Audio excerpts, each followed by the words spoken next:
Good evening, everybody, and welcome to Mad Realms Vote to Kick. I'm your host, Jim, and with me this week, guest Aaron. How you doing, buddy? I'm here to be wrong again. Well, I mean, you're used to being wrong on the internet, right? Yes, it's I've made somewhat of a shtick of it. Well, there you So go. So, I have you on for your expertise. yeah. Do vote to kick being wrong on the internet. Well, then, I mean, Flash topic change. you'd have to be on for keep, I think. I think so. Yeah. But our topic tonight is complexity in crafting systems. For mostly MMOs that have crafting systems, though there are single player games that have it. But before we get to that, I would like to direct your attention to the chart on my right here. That is from last week with Deo, where we talked about community created hype. And I'm sorry, Deo, it looks like you lost this one. I apologize. Rip. Everybody pour one out for my boy Deo. It's okay. He argued valiantly. Wasn't did. meant to be. I mean, I understand. His point was that it was, it can go too far and get out of hand. See No Man's Sky, but otherwise, Guild Wars 2 Heart of Thorns. yeah, about that. But let's go ahead and flip the poll over. Tonight, crafting system complexity. Aaron is the guest. You have choice, so take it away.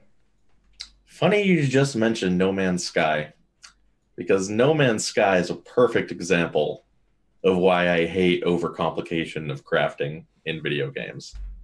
No Man's Sky is not an MMO per se, but it is a multiplayer game. It does have an economy. And I don't know if you've ever tried to craft anything in No Man's Sky, but whew, boy. Let's just say trying to play that game without the wiki is basically just a tantrum waiting to happen. I have tantrums about that game playing it with the wiki, right? But the main reason for that is the crafting.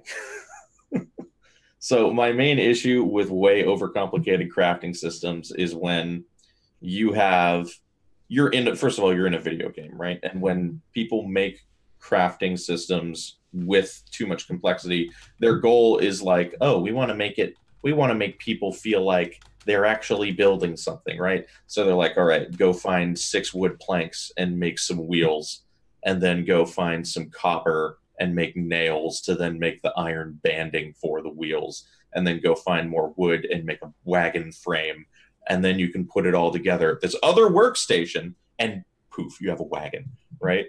Whereas I would argue that in the game, it's not so much about tediously navigating through different workstations and menus. It's simply about the acquisition and allocation of the resources.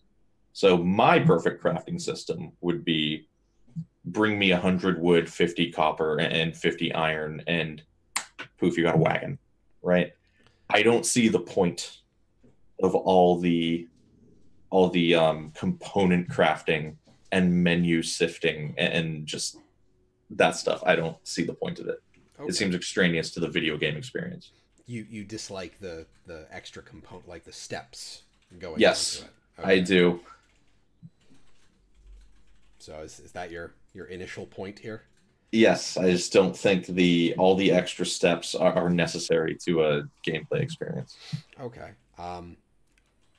I actually, since Zlint brought it up, Minecraft.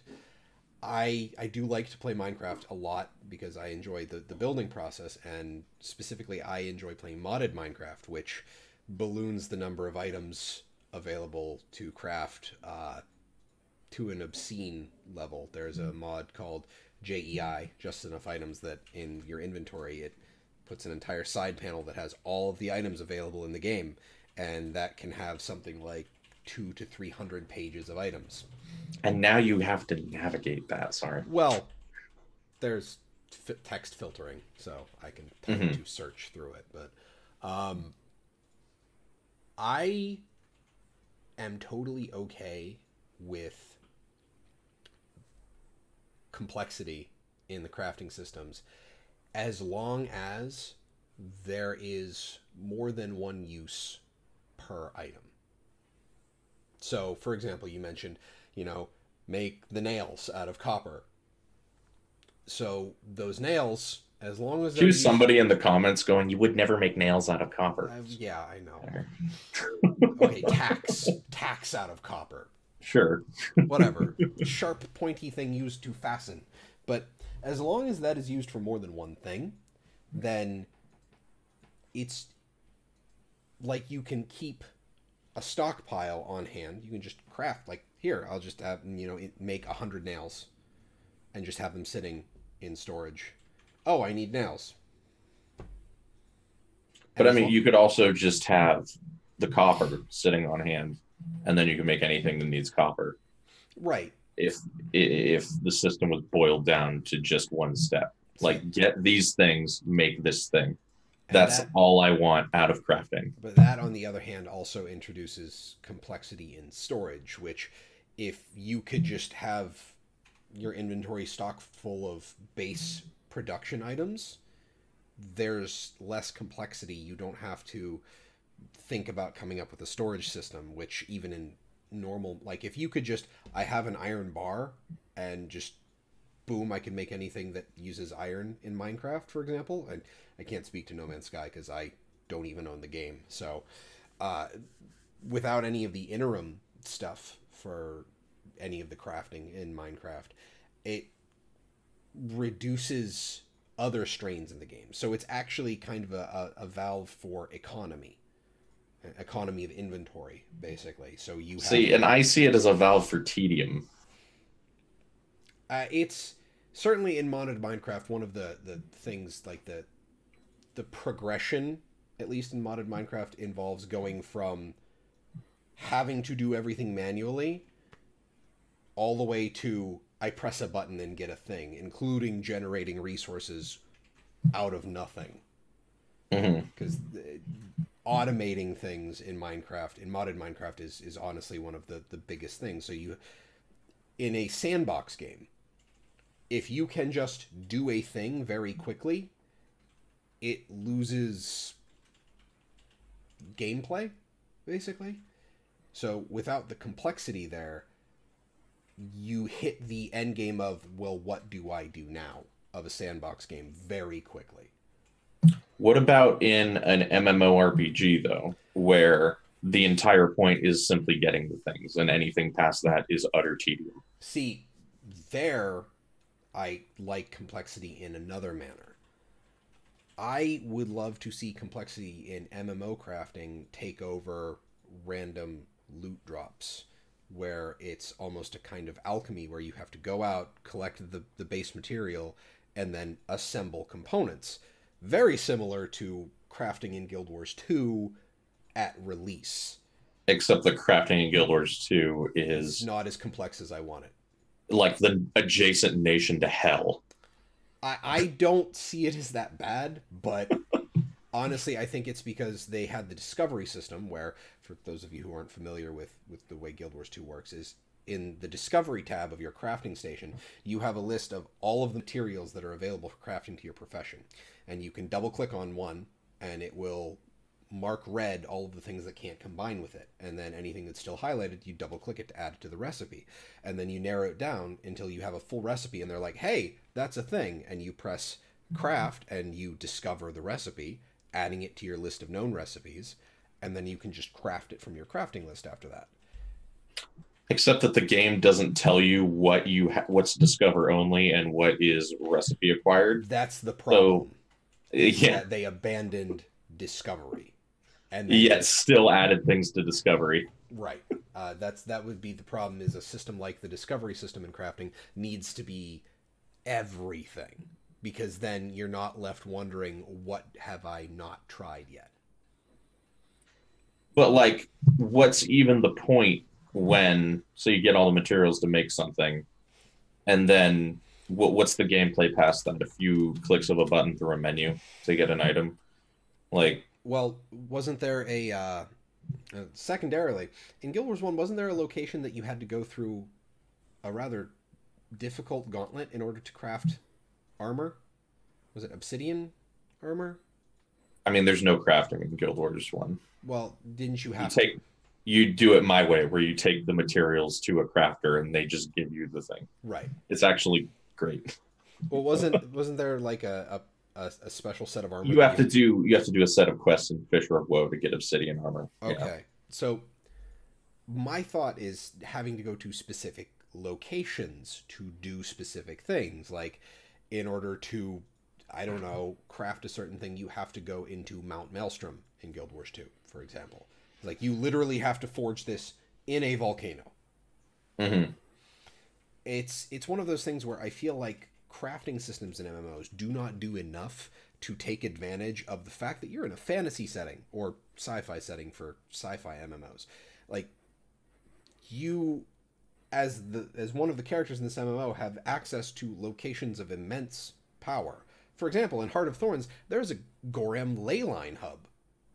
Mm-hmm. And even for people who aren't familiar with Guild Wars 2, people familiar with generic fantasy understand the concept of ley lines, vast rivers of magic just flowing through the planet. That is a perfect opportunity to add some kind of crafting mechanic where you have like the Ley Forge, you know. Exactly. Yeah. So Guild Wars 2, hire me. I mean, it's kind of one of those things where in Guild Wars 2 we have the Mystic Forge, but that's more throw stuff in, get stuff out. There's no real process to it, and it's a roulette wheel. Like, yeah. For most items, there are specific recipes, which is stuff that I'm talking about, like for crafting very specific weapons, like the weapon skins for the elementalists' conjured weapons. So Mjolnir, the lightning hammer, that's a very specific recipe. You have to throw X things in and get this one specific thing out. That's kind of the thing that I'm talking about, is take advantage of the fact that you are in a fantasy world with fantasy settings and trappings and do something with it. Make people have to go on a quest to craft a thing. And Uncultured Savage in chat mentions that they like the idea of complex crafting systems that have deep requirements and crafting levels and masteries for things. More what I mean when I say that the complexity and tedium gets to me is like, okay, you've got a menu of 1,200 items and you have to manually type in to search for the 9 different components you need to make, to then type in and search for the 3 different components you need to boil those down to, and then manually type and search again for the one item you were trying to craft in the first place. Like, that all seems bad. And that's one of the things where in the Guild Wars 2 crafting system, where they have the little plus off to the side, so you can just click that, go to the recipe, craft the thing, go in. But the only problem is in Guild Wars 2, you can only really have one recipe displayed at a time, and you can only craft one thing at a time. Yep. So if you could have that menu and it shows like pages, it's just like, I want to make this thing. Oh, well, you don't have enough this. Expand this. Have this start crafting. Like one of the problems in Guild Wars. Or you could just have a weapon in the menu and it says get all this stuff, and then you can make it. Well, without all of that. That's the thing. The other side of the economy is that there are people who will buy and sell components on the trading post to craft things. But if they didn't have that, they could just sell materials. Like, it'll be fine. Right, but it's one of those things where it's the layers add additional. Again, since I often argue from developer standpoint, having all of these extra items to maintain in an economy allows for greater control over the way the economy fluctuates. It also detracts from the player experience and makes crafting an awful experience. That depends on... It makes me actively consider uninstalling the game every time I open the crafting interface. Well, that's why you don't craft a lot. You just buy stuff. That's why you're doing legendary armor through WW. And even that was like, have you ever looked at the requirements for legendary armor on the Guild Wars 2 wiki? Nope. Headache inducing. I wouldn't. And see, that's you've got an item that's got 4 bullet points. Each of those have 4 bullet points, and each of those have 4 bullet points. Right. Now the issue unnecessary. The issue there is, if you were like, oh, just have all the base materials, can you imagine you have to run around with an inventory full of all those base materials? I mean, most games have a banking system of some sort. One of the things that bugs me is that a lot of games don't have the crafting material storage that Guild Wars 2 has. That's Sure. something that they Sure. haven't really caught up on. I don't even Yeah, I think, think I heard ESO does not have crafting material like storage. last I checked, World of Warcraft, you still have to have the materials in your inventory to craft with. I don't think So they, you you see the can't even components as a way access. of boiling down the materials into less Right. So, space. for example, when I was True. making the Ascension, the legendary backpack, I had pieces of it in my inventory, and then I would compress it all down when I had the next item. Hmm. Granted, all of those items were account bound, so it's not even that player economy valve that I was mentioning before. But it, when inventory space is a premium in an MMO, which it always has been, that's another way that the multiple crafting items is kind of condensing down, so you don't have to run around with a giant massive full inventory. Yeah, and I understand that. Like I understand it to a point, right? Like we create components to a point to where they make sense, but there's a certain point of going off the deep end Right. with components, and not so much Guild Wars 2, but like I said before, that's a huge issue with No Man's Sky. Like they just go All the way, yeah. off the rails It's with it, multiple components. I suppose it's one of those things where, like in Minecraft, there is a mod called Industrial Craft, and it is one of the more complex tech mods. And there was an addition to this that rebalanced the entire mod called Greg Tech. Gregorius T, who was the author of Greg Tech, thought that Industrial Craft wasn't complex enough. Hmm. So he modified not only Industrial Craft, but also base item recipes throughout all of Minecraft. Like, in order to make an iron pick, it added, which is normally 2 sticks and 3 pieces of iron, it added another 6 or 7 steps and almost as many items. Hmm. So it's one of those things where people complained about Greg Tech because it was literally adding items for complexity's sake.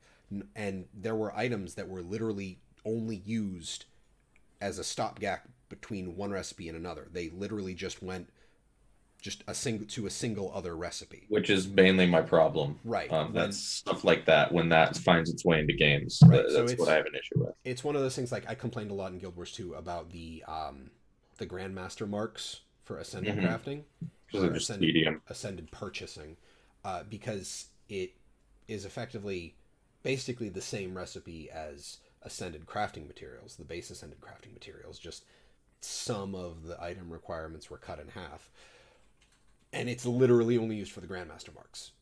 Hmm. And the So Grandmaster marks are just a way of saying, "Oh, you can buy this now," right. and that's it. Yeah, So it's one of I those. won't lie.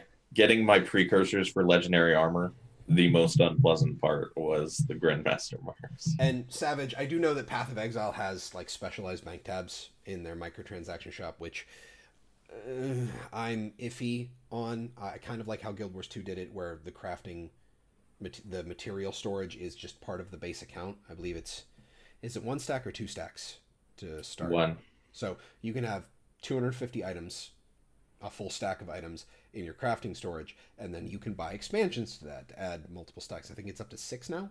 You can have up to 50. Or you could get yourself a free storage guild bank in early game before they change the guild system and never have to buy storage slot expansions.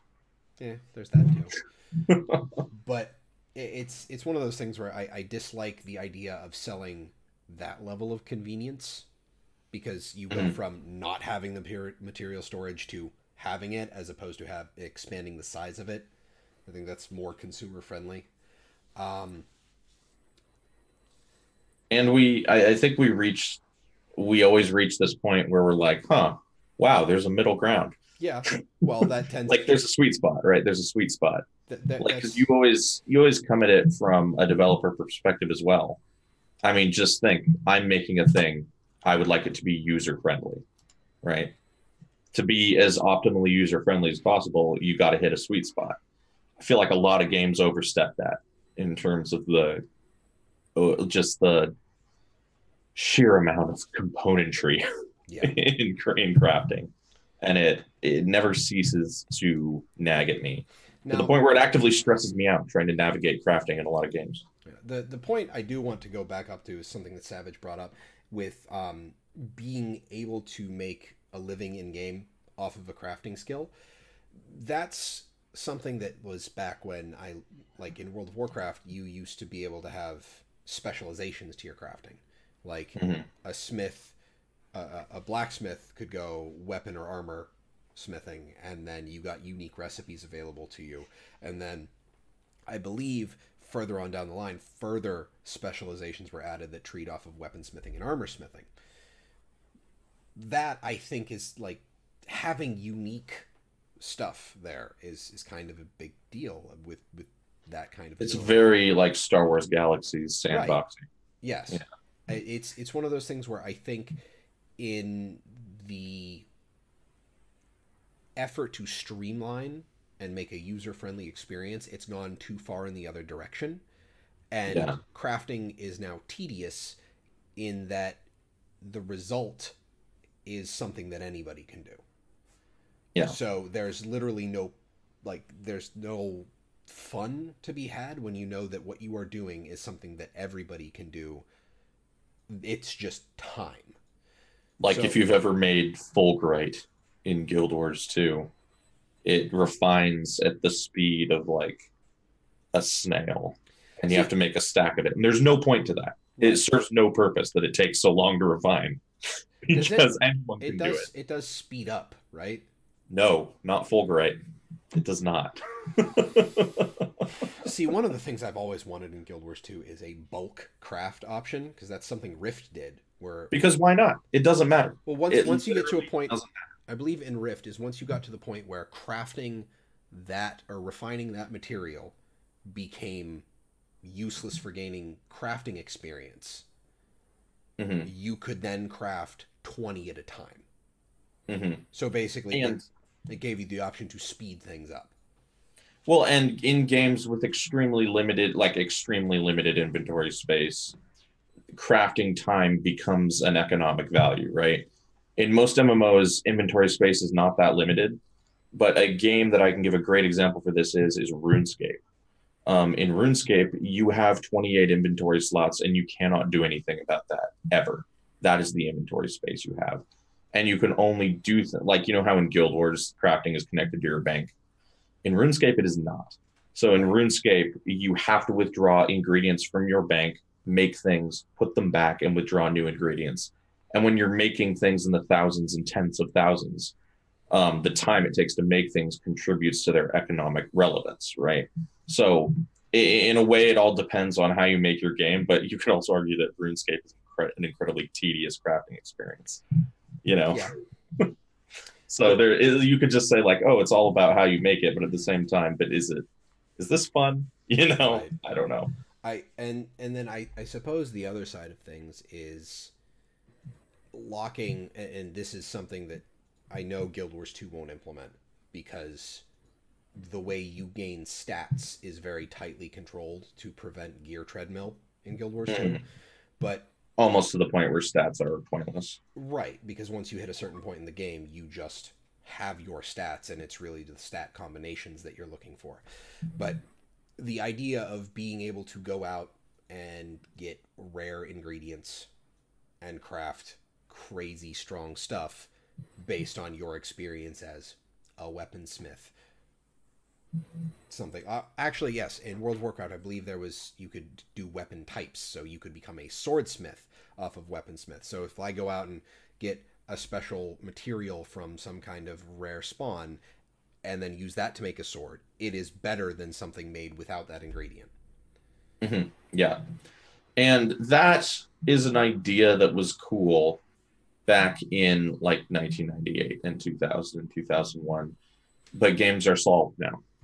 Games are solved before they come out now.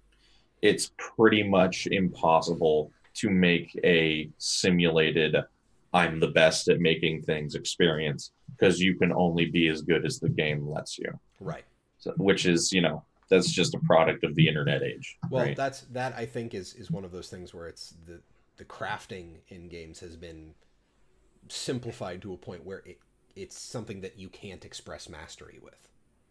Which is why here's the video game we need, guys. Crafting is actually an artist's interface with haptic feedback, and you literally make your own things. And depending on how good you made it, that determines the stats on it. So whoever can do the best art is the best artisan in the game. Pay me money.